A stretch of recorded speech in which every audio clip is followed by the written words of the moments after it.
1999 महाबात्या समय जनसाधारण को प्राकृतिक विपर्यय बेले सुरक्षा जोगाई देवा पई ओडिशार विभिन्न स्थान में निर्माण होइतिला बात्या आश्रयस्थली।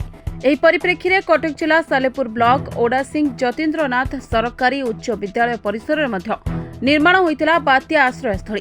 एही बात्या आश्रयस्थली एबे आश्रय देवा परिवर्ते जराजीर्ण एवं विपद संकुल अवस्था पड़ रही। एही विपद संकुल गृह पाखरे विद्यालयर नलकूप एवं खेल पड़िया रही। विद्यालय अध्ययन करुवा छात्र छात्री माने पानी पीवा सह खेलकूद करने निजक असुरक्षित मनुछंती।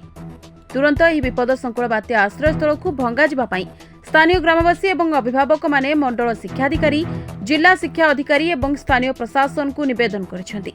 बड़ दुखर विषय ये बात्या आश्रयस्थली 1999 मसीहा महाबात्या पर होता किंतु आज पर्यंत से लोक आश्रय नेवा परिवर्ते यह दुर्दीन अवस्था अच्छी, जराजीर्ण अवस्था अच्छी, जहाँकि बर्तमान पिला प्रति विपद सृष्टि करुच्ची। घरटा यहाँ बहुत दिन तले बात्या आश्रयस्थली बहुत दिन आगुरी यहाँ अच्छी आम ये पढ़ुचु मैंने ये गोटे पिलाटे जाऊला तो गोटे पड़ा इटे माने भाग्य भल तार किसी है कि आम बहुत पूर्व आम नवेदन करुँ कि सरकार को कि भांगापी कि आम ये बहुत खेलाखेली करुचु तेणु आमर यहाँ माने दरकारी स्थान यहाँ बर्तमान अति विपदपूर्ण अवस्था अच्छी जहाँकि पिला माने बहुत असुरक्षित पिला माने आमर ये खेलबुल करुँच।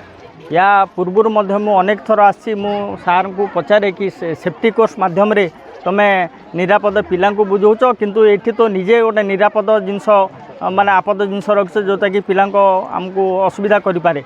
सालेपुर रश्मिरेखा परिचय रिपोर्ट न्यूज़ एक्स ओडिया।